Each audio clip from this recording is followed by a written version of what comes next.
தமிழகம் எங்கும் max gold cash for your gold. Max gold நீங்க தங்க மட்டும் இல்லைங்க, பிளாட்டினம், டைமண்ட், சில்வர், ரூபினி எதை வேணாலும் விற்கலாம். உங்களுக்கான பணம் ரொக்கமா கையிலயோ இல்லைன்னா பேங்க் அக்கௌண்ட்லயோ உடனடியாக செலுத்திடுவாங்க. மார்க்கெட் மதிப்பை விட 100 ரூபாய் ஒரு கிராமுக்கு உங்களுக்கு கூடுதலாக கிடைக்கும். தமிழ்நாடு முழுக்க டோர் ஸ்டெப் சர்வீஸும் இவங்க ப்ரொவைட் பண்றாங்க. உங்களுக்கு கோல்ட விற்கணும்னு அதுக்கு ஒரே ஒரு பெஸ்ட் பிளேஸ் மேக்ஸ் கோல்டு தான். கால் 04445454545. வணக்கம். பிக் டாபிக் வித் கார்த்திக் மாய்குமார். ஈரான் எந்த அளவுக்கு அமெரிக்கா சார்ந்த இஸ்ரேல் சார்ந்த தலைவலியை கொடுத்துட்ருக்கான்னு தொடர்ந்து பார்த்துக்கிட்டு இருக்கோம். கன்ஃபார்மாக சொல்கிறேன், அமெரிக்கா இப்போ யோசிக்கும் அவசரப்பட்டு ஈரானை தொட்டுடுமோ அப்படின்ட்டு. அந்தளவுக்கு இம்பேக்டை ஈரான் எதிரிகளுக்கு கொடுத்துக்கிட்டு இருக்குங்க. இதை பற்றியும் டொனால்ட் ட்ரம்ப் இந்த விஷயத்தில் ஈகோ சார்ந்து பயங்கரமாக ட்ரிகர் ஆகிட்டாப்புல. என்னென்ன பேசிட்டு திரும்ப அமெரிக்கா, இது எல்லாத்தை பற்றி தான் முழுக்க பார்க்க போகிற நிகழ்ச்சிக்குள்ள போகலாம்.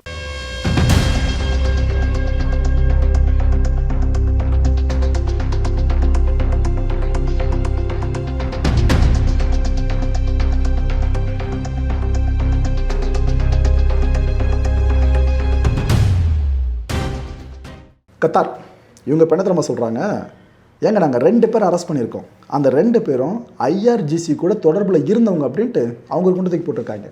ப்ரோ இவ்வளோ பெரிய மேட்ரா அப்படிலாம் யாரும் ஷாக் ஆகாதீங்க. எல்லா நாடுகள்லேயும் மற்ற போட்டி நாடுகளை சேர்ந்த பல பேரும் இருப்பாங்க. ஏன் உங்கள் நாட்டுக்குள்ளே இருக்க சிட்டிசன் சார்ந்து அவங்க இன்ஃப்ளூயன்ஸ் பண்ணி வச்சுருப்பாங்க. அவங்களே உங்கள் நாட்டை காட்டி கொடுக்குற ஸ்பையாக கூட இருக்கலாம். இப்படி எல்லா நாடுகளும் இருக்க தான் செய்வாங்க. அதில் 2 பேரை நாங்கள் தூக்கிடுவோன்னு கத்தார் இப்போ சொல்லியிருக்கு. இதுக்கப்புறம் சைனா ரியாக்ஷன் மாதிரி தொடரும் பாருங்கள். கத்தார் பண்ணியிருக்கா. இதுக்கப்புறம் ஈரான் எதிரி நாடுகள்னு இப்போ நிறைய நாடுகள் உதயமாயிடுச்சு பாருங்க, அமெரிக்கா ஆரம்பிச்சு விட்ட விஷயத்தினால. இதுக்கப்புறம் அவங்களும் அனௌன்ஸ் பண்ணுவாங்க, நாங்கள் எங்கள் நாட்டில் 10 பேர் பிடிச்சிட்டோம், அந்த நாட்டில் ஒரு 5 பேர் பிடிச்சிட்டோன்னு இப்படியே சொல்லிட்டு இருப்பாங்க. அதாவது ஈரான் உளவு பார்த்து இதெல்லாம் பண்ணுறது தப்புன்னு கடைசியில் ஸ்டேட்மெண்ட்டில் கொண்டு வந்து நிற்பாங்க. ஆனால் உலகத்திலே நல்ல உளவு அமைப்பு, நல்ல திறமையான வீரர்களை வச்சுருக்க உளவு அமைப்புன்னு மொசாத்தை நம்ம பெருசாக பேசுவோம். அங்கே பண்ணால் சரி, இங்கே பண்ணால் தப்புன்ற மாதிரி தான் ப்ரொஜெக்ட் பண்ணுவாங்க. வெயிட் பண்ணி பாருங்கள். யுனைடெட் அரப் எமிரேட்ஸ் இவங்க இப்போ என்ன சொல்கிறாங்க, எங்கள் மேலே எதுக்கு இங்கே ஈரான் இவ்வளோ கோவத்தில் அடிச்சுக்கிட்டு இருக்கு, அவங்க 1000 முறை அட்டாக் பண்ணியிருக்கிறதா சொல்கிறாங்க. யுஏஇயை மட்டும் ஈரான் 1000 முறை தாக்கியிருக்கான். 1000 முறை இந்த சென்ஸ், ஒரு மிசைலை அவங்க லான்ச் பண்ணாங்கன்னா ஒரு அட்டாக்கு, ஒரு ட்ரோனை லான்ச் பண்ண ஒரு அட்டாக். ஓகேவா, இப்படி மைண்டில் வச்சுக்கோங்க. இப்படி 1000 முறை எங்களை அட்டாக் பண்ணியிருக்கிறதா அவங்க பேசியிருக்காங்க. இது எல்லாம் பார்த்து இந்த கல்ஃப் அமைப்பு இருக்குல்ல, அவங்க செம அப்செட்டு. ஏன்னா அவங்களால அமெரிக்கா இஸ்ரேல் உதவி இல்லாமல் ஈரானை தொட்டு கூட பார்க்க முடியாது இந்த கல்ஃபால். அப்பேற்பட்ட கல்ஃப் இப்போ இந்த அமெரிக்கா இஸ்ரேல் ஆக்டிவாக இந்த வார் ஃபீல்டில் இருக்கிறதுனாலேயே அவங்களும் தைரியமாக இப்போ கன்சிடர் பண்ணுறாங்க, நாங்களும் எல்லாரும் சேர்ந்து ஈரான் அடிக்கலாம் அப்படின்னு அவங்க கேட்க ஆரம்பிச்சிட்டாங்க.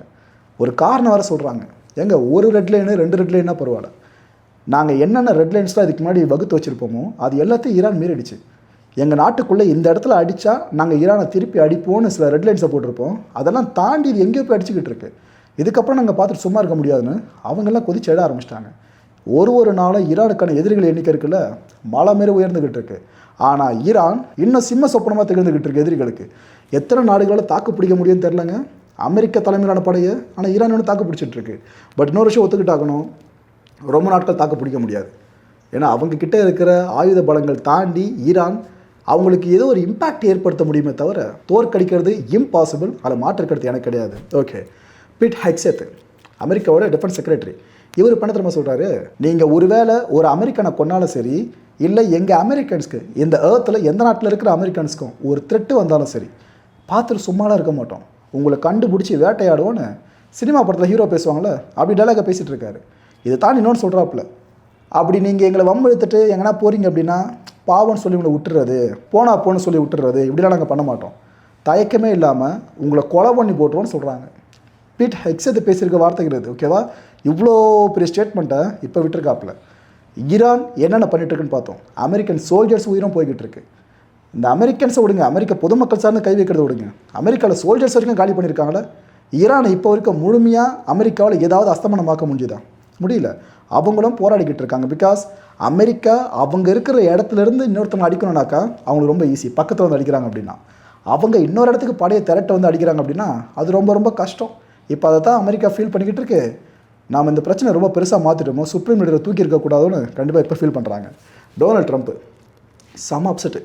எதுக்கு தெரியுமா, அவர் என்ன பண்ணார், நம்ம அமெரிக்காவாச்சு, நம்ம கேட்ட எல்லோரும் ஆமாஞ்சாமி போடணும், யாரும் இல்லைன்னா சொல்ல மாட்டாங்க.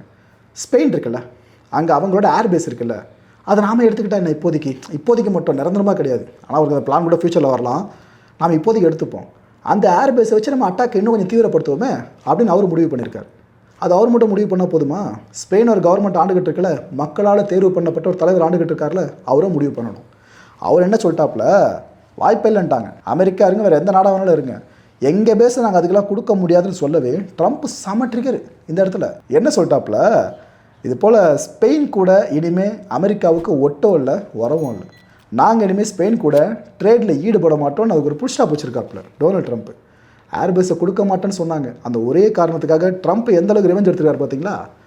போகிற போக பார்த்தா அடுத்து அவங்களோட ஹிட் லிஸ்ட்டில் ஸ்பெயினை கொண்டு வந்து வச்சாலும் ஆச்சரியப்படுறது கிடையாது. தூரமாக இருக்கிறானு என்னவோ அவங்க பெருசாக அதை கண்டுக்காமல் இருக்காங்க போல இருக்குது. நோபடி, ட்ரம்ப் சொல்கிற வார்த்தை, இந்த உலகத்தில் யாருமே அமெரிக்கா கிட்ட நோன்னு சொல்லவே கூடாது. ஏன்னா நாங்கள் அமெரிக்கா, நாங்கள் விரும்புகிற இடத்துல எங்களோட ஜெட்ஸை பார்க் பண்ணி வைப்போம். இந்த உலகத்தில் எந்த நாட்டில் விரும்பினாலும் நாங்கள் அமெரிக்கன்ஸ் அப்படி தான் பண்ணுவோன்ற துணியில் அப்படி பேசுகிறாங்க. ஏற்றத்தாழ்வு இருக்கக்கூடாது சொல்லுவோம் பார்த்தீங்களா? ஏற்றத்தாழ்வு ஒட்டுமொத்த உருவமாக, பாகுபாடு ஒட்டுமொத்த உருவமாக அமெரிக்கா அடிக்குது. உலகத்தில் இருக்க மற்ற மனுஷங்க உயிரெலாம் உயிர் கிடையாது, அமெரிக்கன்ஸ் உயிர் மட்டும்தான் மதிப்புள்ள உயிர்னு அந்த ஒரு ஐடியாலஜி உங்களுக்குள்ளே இன்னும் இருக்கிறத எங்கள் லிட்டரலாக பார்க்க முடியுதுங்க. இது நம்மளாம் என்கரேஜ் பண்ண வேண்டிய விஷயமே கிடையாது, இதை டிஸ்கரேஜ் பண்ண வேண்டிய விஷயம். ஏன்னா எப்படி ஆயிரும்னா, அமெரிக்காவில் ஒருத்தர் செத்தாங்கன்னா அது உலகம் முழுக்க ஒப்பாரி வைக்கிற விஷயமா இவங்களே மாற்றி விட்ருவாங்க. ஆனால் உலகம் முழுக்க லட்சக்கணக்கான மக்கள் செத்தாலும் அதில் ஒரு அமெரிக்கனாச்சும் இருக்காரான்னு சொல்லி தேடி பார்த்துட்டு ஓகே இல்லைனா அப்படியே கண்ணை மட்டும் ஒரு ஆர்ஐபி போஸ்ட்டு போட்டு போயிடுவாங்க. இது நம்ம என்கரேஜ் பண்ணவே கூடாது. அதான் சொல்கிறார்ல, நாங்கள் நினைக்கிற இடத்துலாம் போயிட்டு நாங்கள் ஜெட்டை பார்க் பண்ணுவோன்ட்டு. வடகொரியா போய் பார்க் பண்ண சொல்லுங்கள், தலைவன் பொம்மையோடு காத்துட்ருக்காப்புல. அடுத்து இந்த மேக்ரான் அவர்கள், அவர் இப்போ என்ன சொல்கிறாரு, இது வரைக்கும் இஸ்ரேல் பண்ணதை நாங்கள் ஆதரித்தோம். ஏன்னா ஈரான் மிசைல்ஸை ஃபுல்லாக லான்ச் பண்ணுறாங்க, ட்ரோன்ஸை லான்ச் பண்ணுறாங்க, மிடில் ஈஸ்ட்டில் நிறைய மக்கள் சாகிறதுக்கும் காரணமாக இருக்காங்க, அதனால் நாங்கள் அதை ஆதரிச்சிருந்தோம் இஸ்ரேலை. ஆனால் நீங்கள் இப்போ லெபனானுக்குள்ளே போயிருக்கீங்களா, இது நாங்கள் எப்படிங்க ஆதரிக்கிறது அப்படின்னு அவர் கேட்டிருக்காரு மேக்ரான். இது புதுசு கிடையாதுங்க. 10 நிமிஷத்துக்கு முன்னாடி சரின்னு சொல்கிறத 15 நிமிஷம் கழித்து தப்புன்றவாப்பில். இது நம்ம பலமுறை பார்த்துருக்கோம். சன்கிளாஸ் போட்டு எதுக்கு போட்டு ஓகே, அந்த ஃப்ளாஷ் பேக் ஞாபகம் இருக்குல்ல உங்களுக்கு, அப்பேற்பட்ட மேக்ரான் தான் இப்போ எப்படி சொல்லியிருக்காரு. எதுக்கு அதை சொல்லியிருக்காப்புல, இந்த இஸ்ரேல் படை லெபனானுக்குள்ளே போயிடுச்சு, ஏதோ விமானப்படை தாக்குதல் மட்டும் நடத்தாதீங்க. இப்போ என்ன தெரியுமா நடந்துட்டுருக்கு, லெபனானில் இந்த ஹெஸ்புல்லாவை இஸ்ரேல் கிரவுண்ட் அட்டாக் பண்ணிகிட்டு இருக்காங்க. அந்த பேட்டில் இப்போ பெருசாக போய்கிட்டு இருக்கு.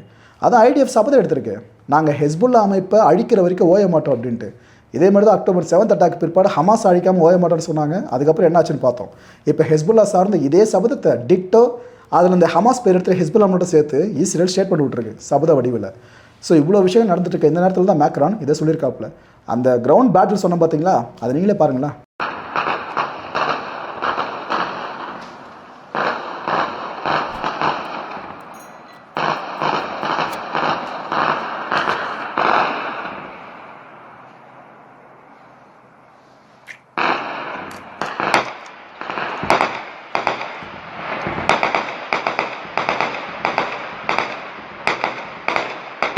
اشتباكات عنيفة داخل كفركلة، اشتباكات عنيفة داخل كفركلة.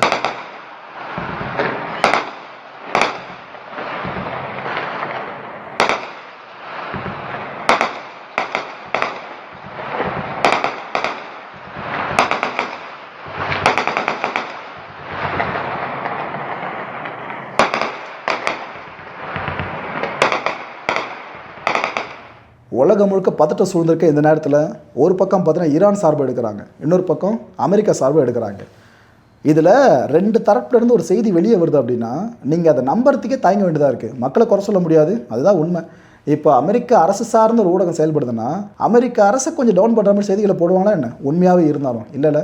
இதை புரிஞ்சுங்க மக்களே, இது எதுக்கு சொல்கிறது இப்போ ஒன்று புரியும். ஈரான் சார்ந்த அபிமானம் கொண்டவங்க இப்போ ஆஹா ஓஹோன்னு பேசுகிறாங்க, ஈரான் அதை பண்ணிடுச்சு இதை பண்ணிடுச்சு அப்படின்ட்டு.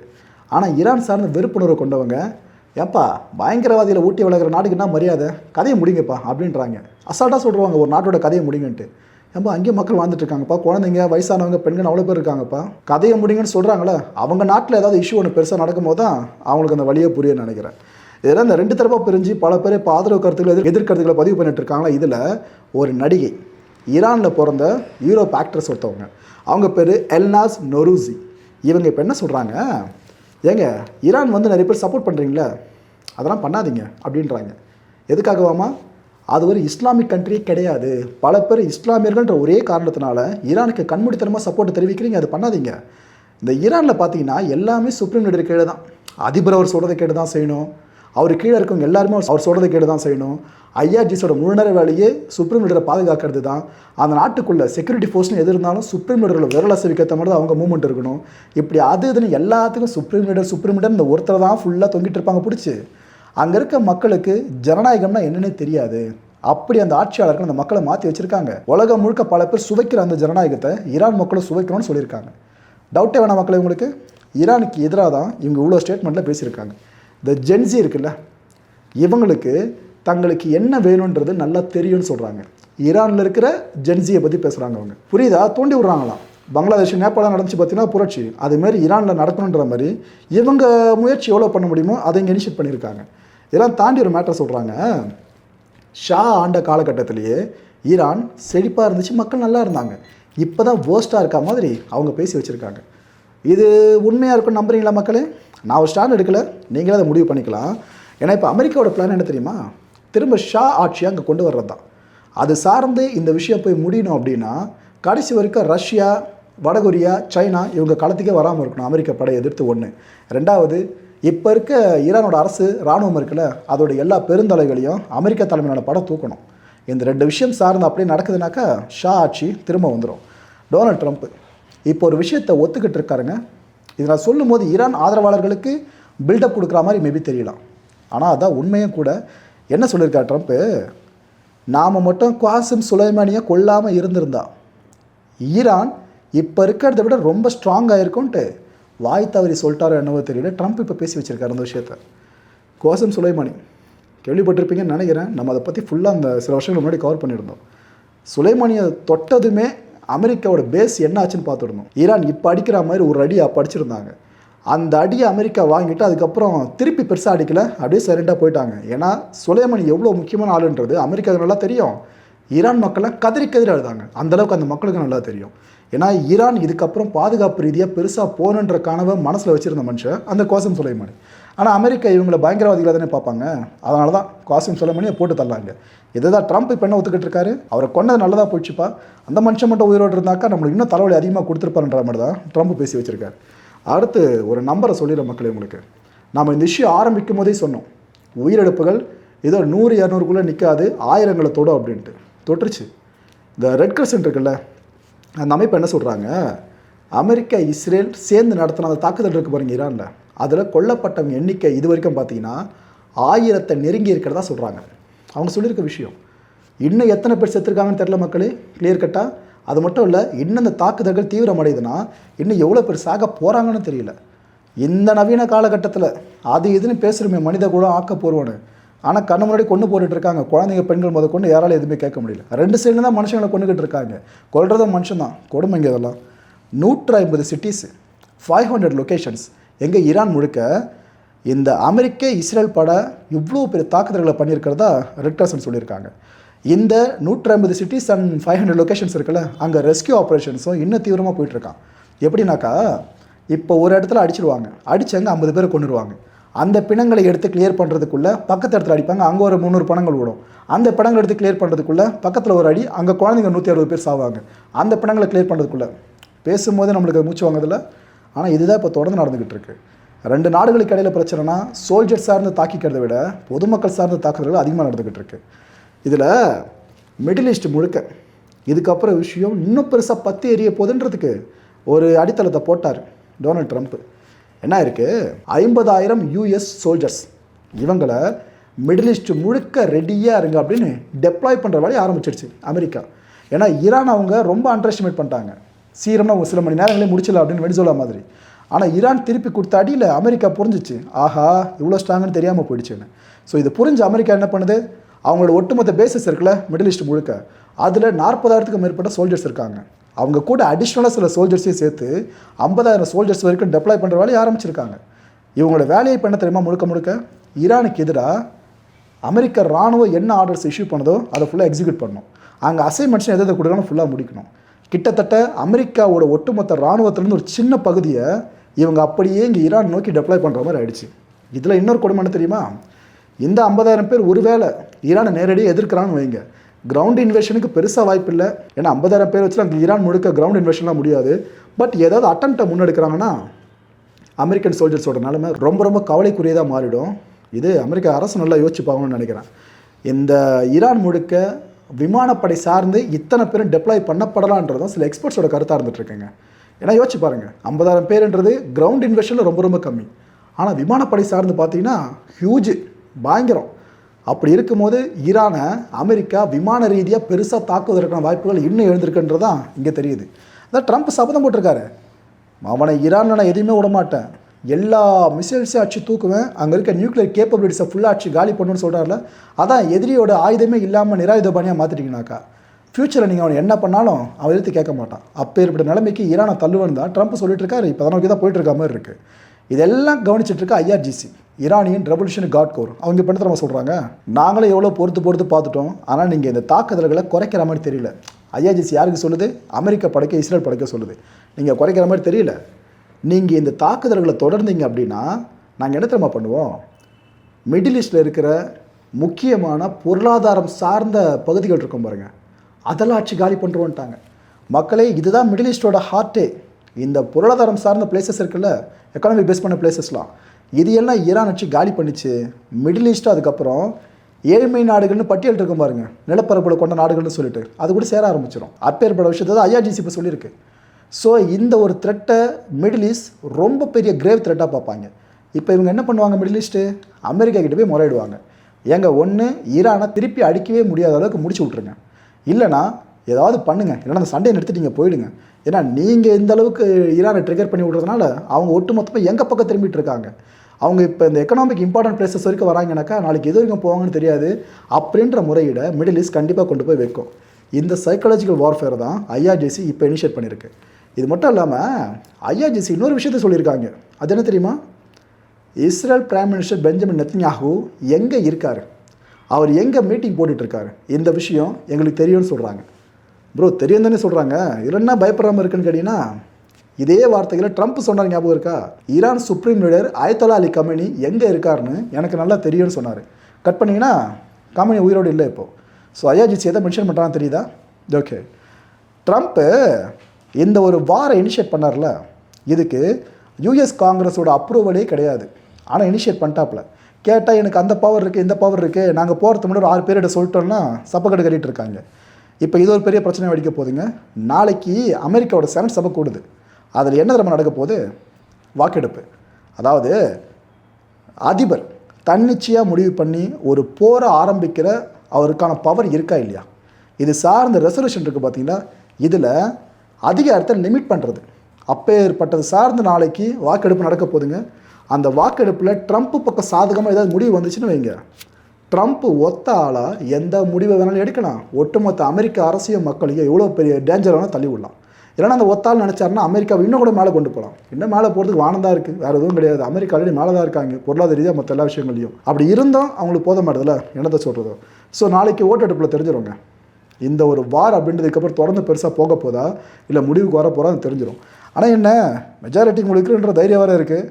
அந்த மெஜாரிட்டியில் இருக்க சில பேரும் மனசு மாறுறாங்கன்னா பார்ப்போம். இதுக்கு மத்தியில் அமெரிக்காவோட சென்ட்ரல் கமாண்ட் இருக்குல்ல, இதோட சீஃபான அட்மிரல் பிராட் கூப்பர், அவர் இப்போ ஒரு வீடியோவே வெளியிட்டிருக்காப்புல. இது வரைக்கும் ஈரான் அமெரிக்கா அடித்த அடிகள், அப்புறம் எந்த அளவுக்கு அமெரிக்கா டிஃபென்ஸுக்கு உட்லாச்சு, இந்த எல்லா விஷயங்களும் காட்சிப்படுத்திய ஒரு வீடியோ பண்ணியிருக்காப்புல. அவர் என்னென்ன எக்ஸ்பிளைன் பண்ணுறாருன்னா, ஈரான் கிட்டத்தட்ட 500 பேலிஸ்டிக் மிசைல்ஸு, 2000 ட்ரோன்ஸு, இது எல்லாத்தையும் லான்ச் பண்ணாங்க. ஸோ அவங்களுக்கு முக்கியமான பலமே இந்த லான்ச் பேட்ஸ் தான், அந்த சைட்ஸ் தான். எங்களுக்கு இப்போ முக்கியமான டார்கெட்டு அதுதான். நாங்கள் ஏற்கனவே ஈரானோட அந்த லான்ச் பேட்ஸை அடிக்க ஆரம்பிச்சிட்டோம். இப்போ நாங்கள் அந்த அடியை திரும்ப இன்க்ரீஸ் பண்ணியிருக்கோம். இதனால் என்ன ஆகிட்டு இருக்குன்னா, ஈரானோட திருப்பி அடிக்கிற அந்த எபிலிட்டி இருக்குல்ல, அதை நாங்கள் முடிஞ்ச அளவுக்கு குறைச்சிட்டோன்னு சொல்கிறாங்க. மக்களே குறைச்சிட்டு தான் சொல்லியிருக்காங்க, ஒட்டுமொத்தமாக காலி பண்ணுறேன்னு சொல்லலை அமெரிக்காவே. இதை கவனிங்க, இதுக்கு தான் சொல்கிறேன் ஈரான் அவங்க அண்டர் எஸ்டிமேட் பண்ணியிருக்காங்க அப்படின்னு சொல்லிட்டு. நாங்கள் இப்போ வரைக்கும் 2000 டார்கெட்ஸ் அடிச்சிருக்கிறதா சொல்கிறாங்க ஈரானில் மட்டுமே. யார்? அமெரிக்காவோட இந்த US central command chief admiral Brad Cooper இந்த விஷயத்தில் சொல்கிறாரு, 2000 டார்கெட்ஸ் அடிச்சிருக்காங்க ஈரானில். பர்ஃபெக்டாக எங்களோட இந்த வார் கோல்ஸ் என்னவோ அதை நோக்கி நாங்கள் போயிட்டுருக்கோம்னு சொல்லியிருக்காரு. Good afternoon. I'm Admiral Brad Cooper, the commander of United States Central Command. In this capacity, I lead U.S. military forces in the Middle East. I'm here to provide you an update on Operation Epic Fury, now in our 4th day of execution. First, I'd like to express my deepest condolences to the families and teammates of the extraordinary Americans who've been killed in action. And I'd also like to extend our prayers for a speedy recovery to the wounded. Yesterday, you heard from Secretary Hegseth and the Chairman of the Joint Chiefs. Today, I'd like to give you an operational update on where we are and provide you with some key facts. By order of the President of the United States and the Secretary of War, our military in the Middle East is undertaking an unprecedented operation to eliminate Iran's ability to threaten Americans, as they've been doing for nearly half a century. Having spent more than 36 years in the military, I could not be prouder of America's sons and daughters in uniform who are answering the call. More than 50,000 troops, 200 fighters, 2 aircraft carriers, and bombers from the United States are participating in this operation, and more capability is on the way. These forces bring a massive amount of firepower, representing the largest buildup by the U.S. in the Middle East in a generation. In the opening hours of Operation Epic Fury, U.S. Central Command forces, together with Israel, delivered overwhelming and unprecedented strikes into Iran. Many of you may remember the shock and awe strikes of 2003. The first 24 hours of this operation were nearly double the scale, and we continue with 24/7 strikes into Iran from seabed to space and cyberspace.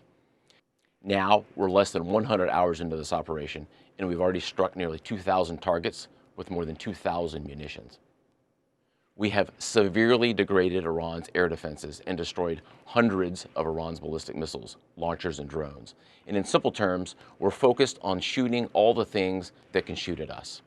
Our B-2 bombers and B-1 bombers have executed uncontested surgical strikes against multiple missile facilities deep inside Iran. And then just last night, a B-52 bomber force struck ballistic missile and command and control posts. We are also sinking the Iranian Navy, the entire Navy. Thus far, we've destroyed 17 Iranian ships, including the most operational Iranian submarine that now has a hole in its side. For decades, the Iranian regime has harassed international shipping. Today, there's not a single Iranian ship underway in the Arabian Gulf, Strait of Hormuz, or Gulf of Oman, and we will not stop. We will continue to conduct dynamic targeting operations.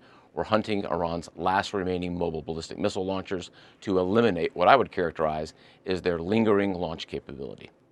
Now, in retaliation, the Iranian regime has launched over 500 ballistic missiles and over 2,000 drones. To be clear, Iran is indiscriminately targeting civilians as they launch these missiles and drones. You've seen it on TV. The evidence is crystal clear and overwhelming. Having said this, we are seeing Iran's ability to hit us and our partners is declining, while our combat power, on the other hand, is building. And my overall operational assessment is that we are ahead of our game plan. Along the way, every single branch of our military is achieving unprecedented success. I'll talk about just a few of them. Our naval forces have deployed multiple waves of cruise missiles, obliterating Iranian command and control and air defense capabilities. From 2 aircraft carrier strike groups, we're squeezing Iran from the sea and have them backed into their own ports. U.S. air forces are doing what they do best, executing a high volume of airstrikes right into Iran. Operationally, the 2 most powerful air forces in the world, the U.S. and Israel, are dominating the skies of the world's largest state sponsor of terror. Our U.S. Army soldiers are defending ourselves and our partners, and in a historic first, the U.S. Army fired long-range precision strike missiles called PrSMs in combat, providing an unrivaled deep strike capability. Also for the first time, U.S. Central Command's drone task force, called Task Force Scorpion Strike, launched countless one-way attack drones, achieving massive effects. I'd like to point out these drones were originally an Iranian design. We took them back to America, made them better, and fired them right back at Iran. I just could not be prouder of our men and women in uniform, leveraging innovation to create dilemmas for the enemy. There is no adversary too determined, no mission too difficult for the great soldiers, sailors, airmen, Marines, Guardians, and Coast Guardsmen that make up the most powerful military the world has ever seen. Our military objectives are crystal clear, and our people are executing an immensely complex and historic mission with relentless lethality, conviction, and professionalism. And we've just begun.